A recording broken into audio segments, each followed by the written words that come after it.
The reason I became a foster parent is because I've seen a lot of kids out there that either their parents were both working or their parents were involved with drugs or alcohol or whatever, but they didn't have two stable parents in the home, the majority of the ones that I met. I came from a very abusive background. Both my parents were alcoholics. I was locked up in a room with two other kids. We got to go to school, and when we came home, then we were locked back up again.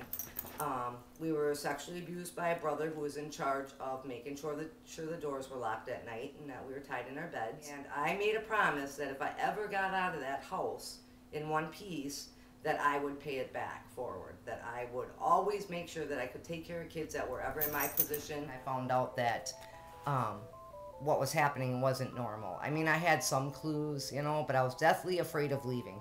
I was scared to death. I was going to go to the police department and tell them one of the reasons that I ran away, and I told them that my brother was sexually assaulting me, and they did not send me back home. Thank God that there was foster homes for me to go into, which probably saved my life from going down a way different path.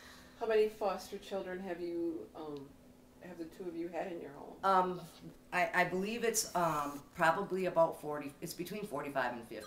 We really have mostly teenage delinquent boys. That you were a foster couple that took in, I don't know if they called it a treatment? Yep. Treatment foster home? We have to go through pretty extensive training. Also, we have a house social worker that comes once a week. And we also have the county worker that comes once a month. So, and it's wraparound service. We're all focused in on the problems that the kids have, and it works out great.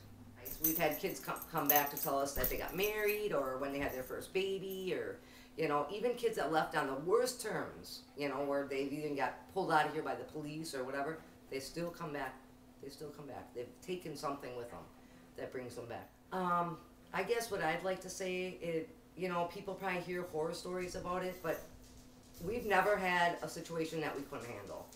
I'm proof that no matter how my life was or how my family was, you can still be a very effective foster parent. It's very rewarding, you know. I just love it when I hear how they're doing, and it's no different than taking your own kids through their teenage years, you know. They deserve a chance.